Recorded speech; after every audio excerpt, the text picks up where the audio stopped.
The game I found is Math Monster. It is a way for students to learn their addition online. And students be able to learn online is a way to keep students interested in class without being bored of just writing down a piece of paper.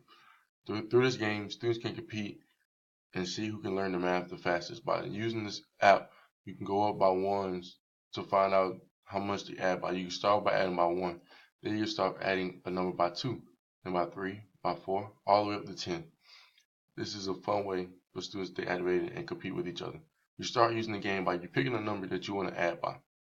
So say we're adding by 2's. You hit enter, and it's going to give you a number like number 5, and it'll say 5 plus 2, and you have to put in what it equals. 5 plus 2 equals 7. And you get it correct. Now, if you get the wrong answer, like 10 plus 2, we know it equals 12, but let's say we got it wrong. It's going to give you this, and you got it wrong. And then it's going to give you another opportunity to get it right. And then it moves on to the next one. And you can go all the way up by 10 using this app. I think this is a fun, creative way for students to learn their addition. Thank you.